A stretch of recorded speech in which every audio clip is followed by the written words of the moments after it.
Welcome. My name is Catherine Lontock. I am the Director of Science and Policy Communications at IDF, and I am going to be your moderator today. So in just a moment, we will have Dr. Howard Letterman presenting on immunizations and antimicrobial resistance. As with our other sessions, this is a 45-minute session, and we do have to be strict about time. So we are going to allow questions at the end if time permits. And I want to thank our very generous sponsors for their support of our educational programming and community services. This particular session is supported by Amgen Rare Diseases. Got a few disclaimers before we get started, and you've probably seen these all at your other sessions today. Please note that the information presented during this session is not medical advice, nor is it intended to be a substitute for medical advice, diagnosis, or treatment. Always seek the advice of your physician or another qualified health provider with questions concerning a medical condition. The Immune Deficiency Foundation education events offer a wide array of educational presentations, including presentations developed by healthcare and life management professionals invited to serve as presenters. The views and opinions expressed by guest speakers do not necessarily reflect the views and opinions of the foundation. So with that, I'm going to introduce our speaker briefly. You can find his full bio in the conference app if you would like to read that. Dr. Howard Letterman is a professor of pediatrics at Johns Hopkins University and serves as director of the Immunodeficiency Clinic, Pediatric Immunology Lab at Johns Hopkins Medicine. He also leads the Ataxia Telangiectasia Clinical Center at Johns Hopkins Hospital. Dr. Letterman evaluates and diagnoses individuals suspected of having a primary immunodeficiency and works with both pediatric and adult patients. Welcome, Dr. Letterman. Thank you for joining us.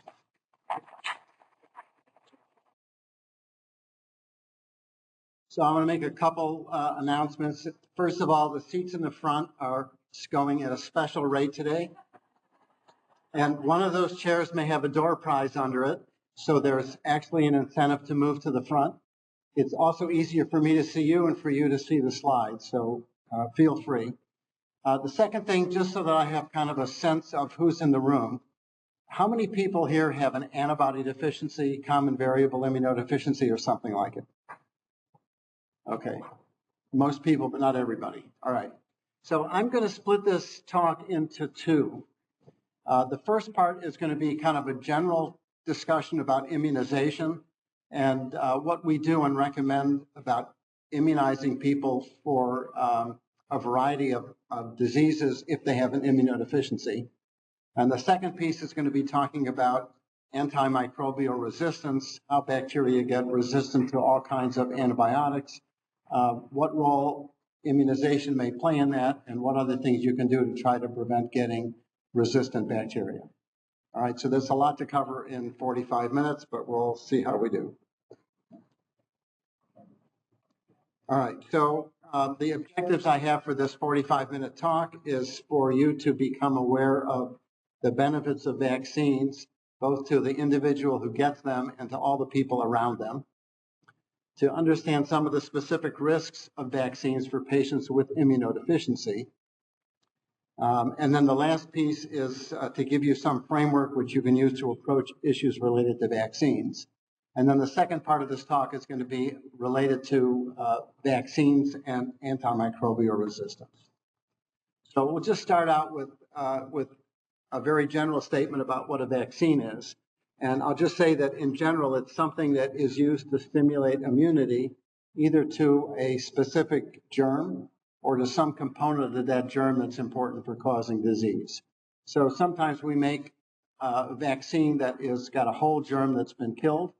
Sometimes we don't use the germ at all, but we, for tetanus as an example, we take the toxin or the poison that the tetanus germ makes that causes the disease symptoms, and we just weaken that toxin so it can't cause symptoms, and we give that as a vaccine. Because we don't really care if you have tetanus in your body. What we care about is that you have antibody to the toxin in case the tetanus germ is able to make the toxin. All right, and vaccines work in a couple ways. The most common way that vaccines work is by inducing an antibody response. So you get a vaccine to influenza, you get a vaccine to measles, you make antibody, and if the germ comes into your body, the antibodies made by the vaccine will actually attach to the germ and prevent it from causing disease. For those people who can't make antibody in response to a vaccine, we give gamma globulin. And gamma globulin is purified antibody, specifically IgG antibody, that comes from 30 or 40,000 normal people. And that's the gamma globulin that many of you in this room are probably getting either IV or under the skin. And it provides you with the antibodies you can't make and gives you protection against a variety of these diseases. It's important to know, though, that that's not the only way that vaccines cause immunity or improve your resistance to infection. So another way that a vaccine can work is by stimulating another part of the immune system called the T cell. And having immune T cells does not prevent you from getting infection, but it's an enormous help in getting over the infection once it's started. And many vaccines, probably most of them, will cause some response in the T cell end and also some response on the B cell end to result in the production of antibody. This is a busy slide, and you can look at any one piece of it. Do I have a pointer anywhere? Just this? Okay. So you can look at any one piece of this. This is an example of the incidence of pertussis or whooping cough in the United States. And you can see that there were hundreds of thousands of these cases per year in the 1940s. And as the pertussis or the P part of the DPT vaccine was introduced, the number of those cases had gone way down. And that's true for a wide variety of highly contagious diseases for which we have very effective vaccines. Now, what you need to know for the purposes of immunodeficiency is that there are two kinds of vaccines. There are live vaccines and there are killed vaccines. Killed vaccines are made of germs that are completely killed, cannot cause a problem, or they are made from some component of a germ, which also is not contagious. And in general, those vaccines are always going to be safe, whether you have an immunodeficiency or not. They may not always work, but they're usually not a problem in terms of safety. Then there are a variety of vaccines which are live, and these are made from mostly from viruses that have been weakened but not killed, and they will replicate or divide and multiply in your body after you get the vaccine. And those have a potential to cause a problem if you can't make a normal immune response to them. So examples of common kinds of live vaccines are the measles, mumps, rubella, or MMR vaccine, the chickenpox or varicella vaccine, and I don't think anybody's getting it anymore, but the intranasal influenza vaccine, that was live. There's a number of other vaccines on this list, but I think they probably are not vaccines that anybody here is going to worry about at this point. And then there are a few vaccines that might be used for travelers, and those are worthwhile to know about. So typhoid, cholera, and yellow fever. And I'll just make a general comment that if you're going to be traveling to someplace outside the United States or Europe, and there are vaccines that are recommended, you should really talk to your doctor about what your immunodeficiency is, whether you can get any of those vaccines or not, whether there's any other way of preventing those diseases, and in fact, whether it's really safe for you to go to X or Y country, or you should find another vacation spot. Unfortunately, it's a big world and we have lots and lots of places, but I, as an example, would never suggest that an antibody deficient patient go to a place where there is lots of yellow fever, because we have no way of protecting you from yellow fever. And like I said, there's lots of places in the world that don't have that virus and you don't have to worry about it. All right, basically, everything that was not on the previous list is a killed vaccine. Okay, and those are all these common vaccines that I've listed on here. You cannot catch anything from a killed vaccine. So the common killed vaccines that I think will affect people in this room would be the annual influenza vaccine, the zoster vaccine or a vaccine for shingles, and the COVID vaccines.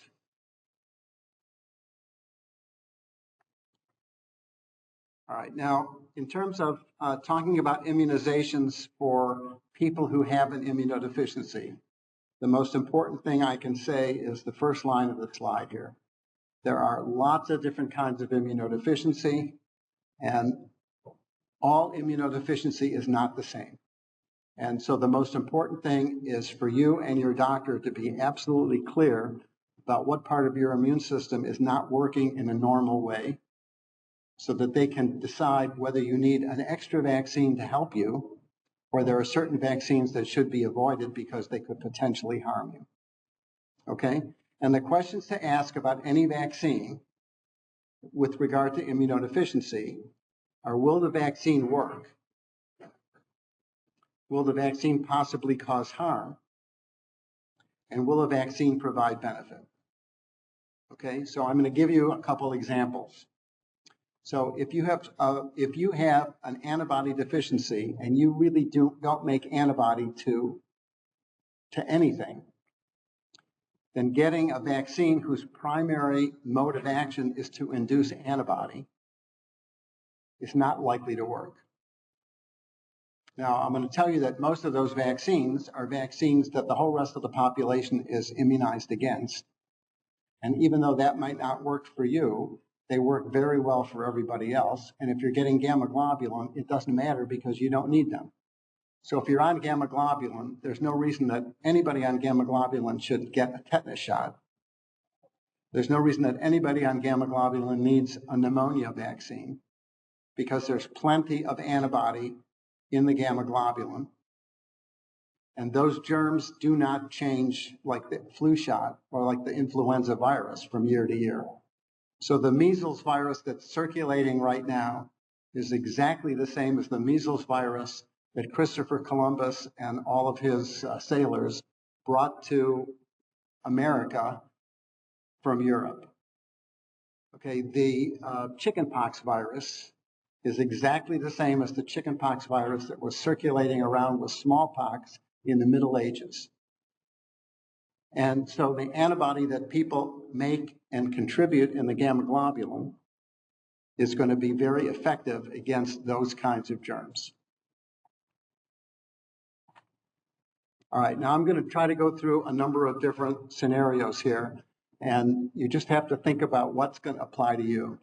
All right, so number one, this is probably going to affect a very small number of people here, but if you have no spleen, or if you have a defect in one of the components of complement, there is no risk to you from any standard live or killed vaccine.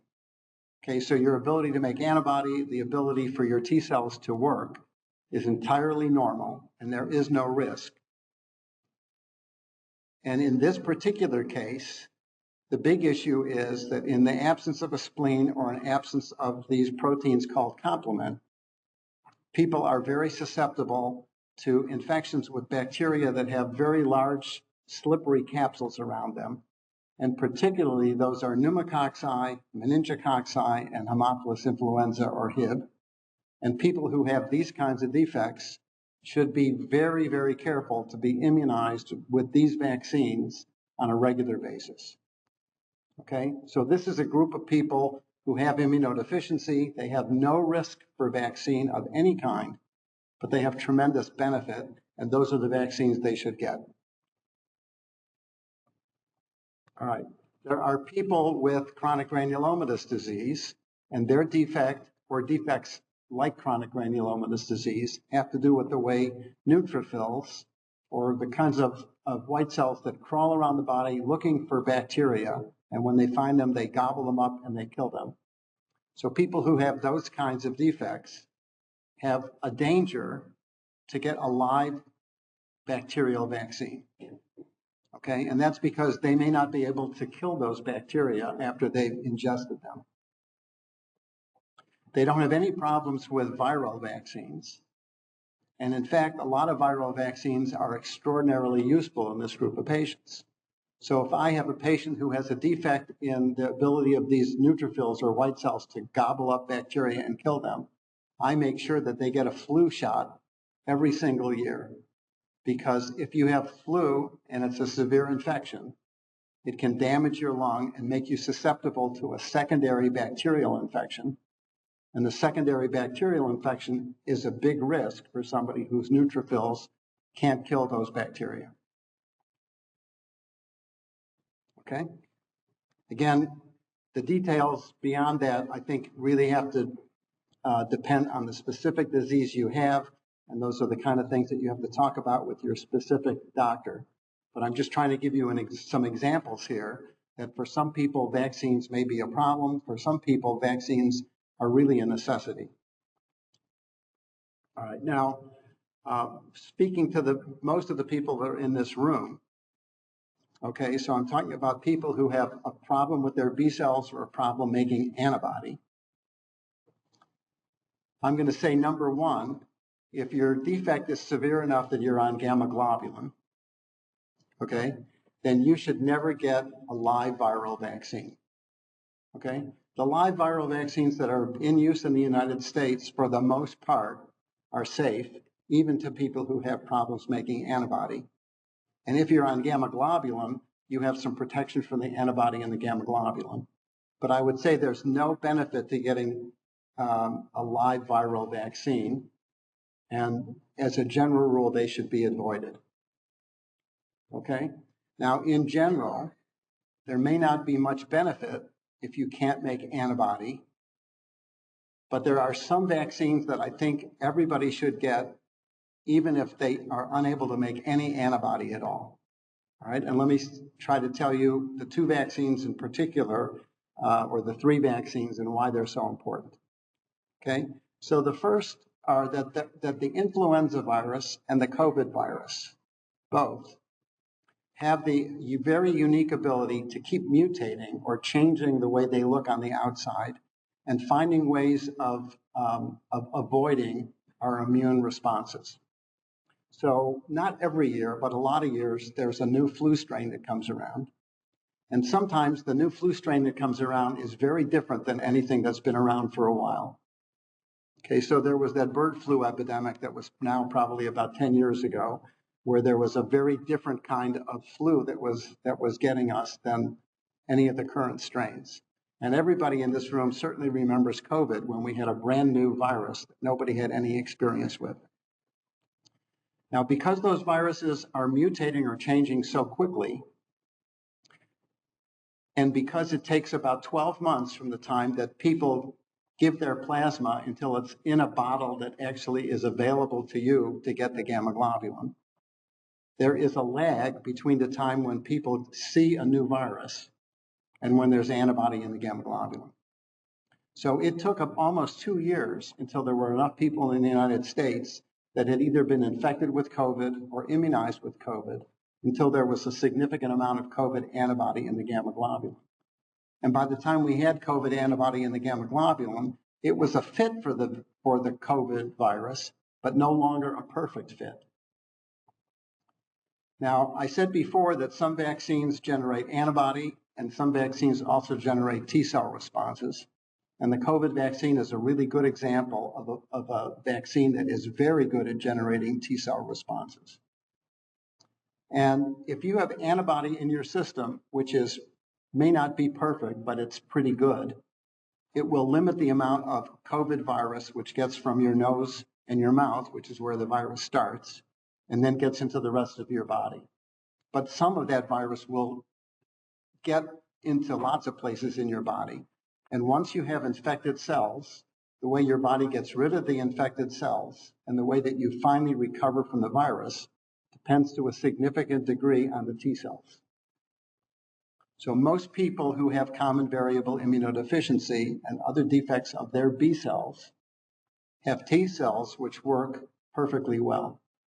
And so getting a COVID vaccine once a year, and everything I've said about COVID applies to influenza, getting those vaccines every year, even if they don't induce any antibody response, may be beneficial because they will induce a T cell response.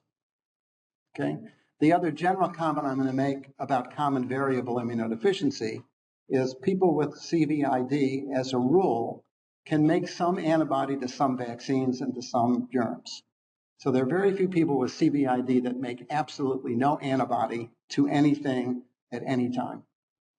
And if you get one of these vaccines and you're able to make some antibody, that antibody may still be of benefit. So I think that there's no risk to either the influenza or the COVID vaccine that's different to a patient with antibody deficiency than to anybody else walking around on the planet. There's no reason not to get them, and I think there are lots of very important reasons to get them. Okay? The other vaccine that's like that is the shingles vaccine. Now, until about 10 years ago or so, the old shingles vaccine was a live viral vaccine, and that's one that we avoided. But the current vaccine that's on the market, called Shingrix, is a killed vaccine. It is highly effective, and it is specifically designed to activate T cells. So anybody who is 60 and over should definitely get 2 doses of the shingles vaccine. Again, there is no reason that an antibody deficient patient or anybody else needs to worry about getting that vaccine. It cannot cause disease. It's killed.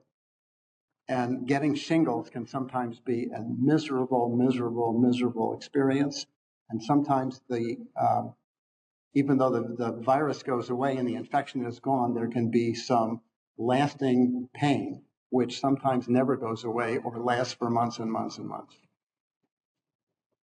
Okay? And then the last comment I'm going to make is that people with IgA deficiency, I don't believe are at any risk for getting a complication from any vaccine. And IgA deficient patients should get the regular doses of all the regular vaccines without concern. People who have defects in their T cells are very complicated, and it's a very diverse group of patients. And I'm going to just say that I'm not going to cover this except to say that those people specifically need to talk to their immunologist and get an expert opinion about what vaccines they could or should not get. All right, and then it's also really important if somebody in the home has immunodeficiency, for all of the people who do not have immunodeficiency that are in the home, to get vaccines. Okay, so there is old data that actually was because sailors brought chickenpox to some island in the South Pacific, and there was a doctor on board the ship, and he recorded information about what happened to all those natives who were exposed to chickenpox. And what he found in general was that the first case of chickenpox in the family was usually mild compared to subsequent cases. And that's probably because the first case had kind of an incidental exposure. Once you had somebody living in a home who had chickenpox, everybody else in the home who was exposed got exposed to a large dose. So the best way to decrease the chances that someone is going to get COVID or someone's going to get flu or someone's going to get any other virus is for all of the immunologically normal people in the household to be fully immunized to decrease the chances of anybody else bringing in the virus.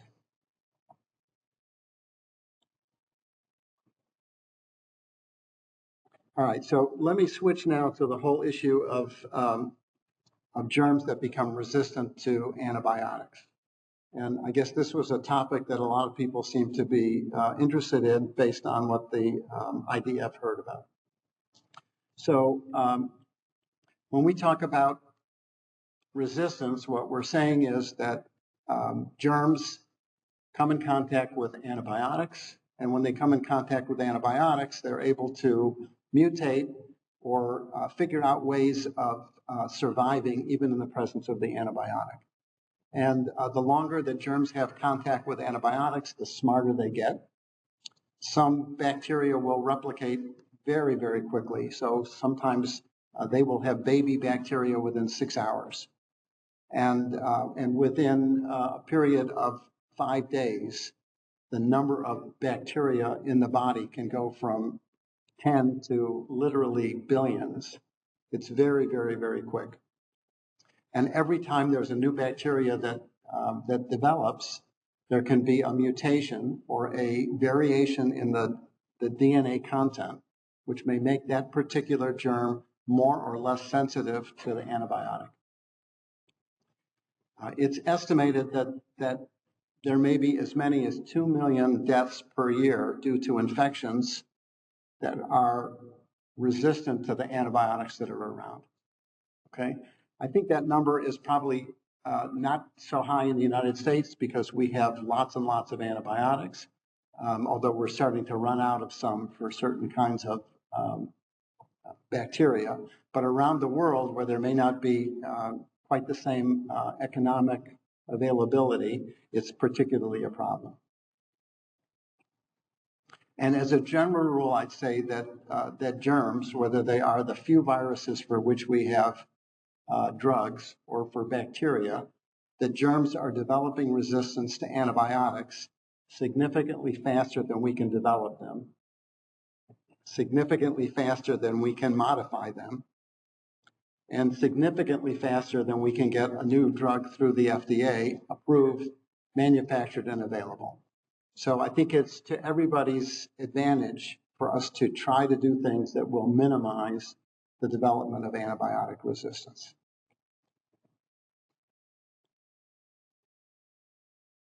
Now, there are a number of different ways that immunizations can limit development of drug-resistant germs.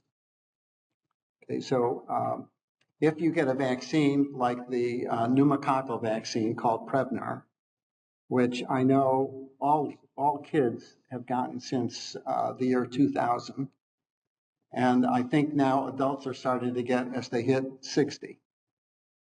If you're over the age of 60 and you got any vaccine for pneumonia more than about 2 years ago, you got an out-of-date vaccine called Pneumovax, which was never really a very good vaccine, but it was the only one we had.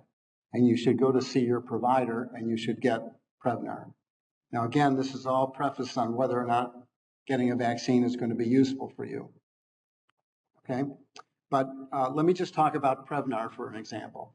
So before the era of these pneumococcal vaccines, virtually everybody in the world carried some kind of pneumococcus in their nose. It would just sit there and it would live there. Lots of times not cause disease, but it would live there. Now, in the course of just going through life, lots of us will develop bronchitis or a sinus infection or some other illness for which we get an antibiotic. And when you get an antibiotic, you take it, let's say, by mouth, it goes through the bloodstream, and some of it goes everywhere, and some amount of it gets into the nose. And over time, the pneumococci that live in people's noses get more and more used to those antibiotics, and they become resistant. Now, one of the things that has made Prevnar such an effective vaccine is that not only does it prevent people from getting serious bloodstream infections with the pneumococcus, but it gets rid of that colonization. So people no longer are even carrying that bacteria in their nose. So if everybody gets immunized with a pneumococcal vaccine, there will be fewer people walking around that have that group of bacteria. That means there's fewer of the bacteria to go around to anybody else to catch it. But it also means there's fewer people that are going to be around who have those bacteria in their nose, get an antibiotic for something else, and then end up leading to the resistance of bacteria. So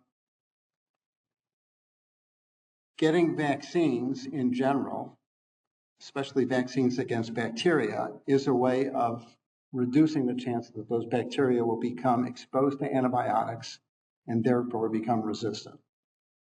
And getting vaccines then becomes really a responsibility of everybody in the society, because not only the people in this room are susceptible to these infections, everybody is susceptible to these infections.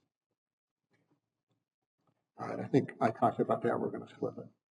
Now, a major problem for using vaccines to prevent drug resistance is that many of the vaccines, or many of the germs that develop resistance most easily, are germs for which we do not have vaccines. So there are a whole group of bacteria that mostly live in the GI tract, in the intestines, something called E. coli, Klebsiella. There's a whole group of other kinds of bacteria like them, and we don't have any vaccines for them at all. I've talked about the vaccine for the pneumococcus, that's called Prevnar. The vaccine for Haemophilus influenza that all little babies get is the Hib vaccine. TB is another germ that is really, really easy to become resistant to antibiotics, and we don't have a vaccine for that. Staphylococcus, staph, you probably have all heard about. That's another kind of bacteria that's developing drug resistance, and we don't have a vaccine for that. We don't have a vaccine for enterococcus. We have a vaccine for meningococcus, but not its cousin that causes gonorrhea. So there are lots and lots of drugs or lots and lots of bacteria on this list,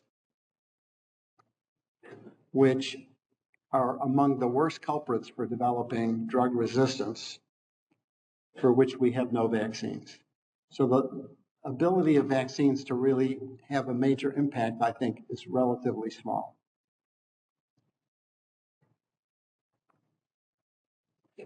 So what are the ways that any individual has of decreasing the chances that there will become drug-resistant bacteria in the world? All right, and the most important one is the first bullet here. Okay, and this is something that is frequently difficult for immunodeficient patients and the doctors who take care of them to abide by. Okay, so if you have a bacterial or a likely bacterial infection, by all means you should be treated with an antibiotic for it. If you have what you and or your provider believe to be a cold, colds are caused by viruses. We have no antibiotics that help them. And every time you get an antibiotic for a cold, you are exposing all the rest of the bacteria in your body to an antibiotic. And you have a chance of developing something that's going to live in you and just wait for an opportunity to cause disease that's going to be resistant to that and maybe many other antibiotics at the same time. So while people should get an antibiotic when they need it, they should be really careful not to put pressure on their doctors. If the doctor says this is a virus, you don't need an antibiotic, you're going to get over this. There are some good reasons for doing that. All right. There are lots of other reasons for saying be careful about not taking too many antibiotics. So every time you take an antibiotic, you have the possibility that you're going to kill off some normal germs especially in your intestines. And when you do that, you don't kill everything in the intestines. You most likely get rid of the normal things that sit there that don't cause a problem. So a way for me to illustrate this is just think about what happens to your lawn. If somebody were to come to your lawn and spray it with an herbicide and kill off all the grass, okay, I can 100% guarantee you that you will get regrowth. It won't be grass. It'll be weeds. Okay, it's going to be just what you don't want. Okay, now when you get an antibiotic, you kill off the grass. And then what tends to overgrow are things like yeast or candida, okay? And they can overgrow in your mouth, they overgrow in the vagina, they sometimes can overgrow in the intestines. There are a whole variety of other kinds of bacteria that are held in check by all the normal ones. So C. difficile, some of you may have had C. diff infections, C. diff colitis. That's really an overgrowth. And again, if you need an antibiotic, you need an antibiotic. But if you don't need an antibiotic and you take one anyway, you're going to get rid of the lawn. You're going to get rid of those helpful bacteria, and you're going to allow other things to outgrow. So that's probably the most important thing on this list. All right. The second thing that's really important on this list for preventing the development of antibiotic-resistant bacteria is it's really important when you're prescribed an antibiotic that you take it the way it's prescribed. So if you get an antibiotic that's supposed to be taken twice a day for 10 days in a row, and you kind of miss Tuesday and then maybe you miss one dose on Thursday, Every time that you miss a dose, the level of the drug goes down to the point where there's enough to expose the bacteria, not enough to kill it, but enough for the bacteria to see that antibiotic and say, I wonder what I can do to avoid getting killed by this. Okay? So it's really important that you take the antibiotic the way it's designed, X number of times a day without missing doses, without missing days. When you take it any other suboptimal way, you make the treatment less effective. And for the purposes of this talk, you certainly make it easier for bacteria to become resistant. Okay? And then the last piece of this is trying to prevent infections in the first place.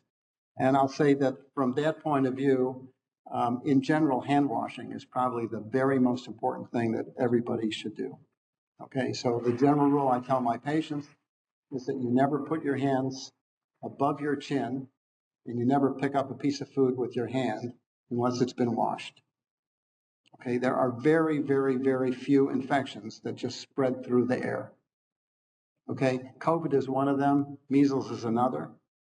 COVID actually spreads through the air, but it's not an easy virus to spread through the air. But almost all respiratory viruses spread because somebody coughs or sneezes and they leave a droplet somewhere. You don't know the droplet is there. You touch it, and then you rub your eye, you pick up a piece of food, and you transfer that virus onto a mucosal surface, so something that looks like the inside lining of your mouth, and then you get infected. Okay, if somebody in the house has diarrhea, the most likely way that you're going to get it is that somebody is going to be careless about hygiene, okay, and you're going to end up getting some of that virus on your hand, and then you're going to get it in your mouth, and you get it, okay?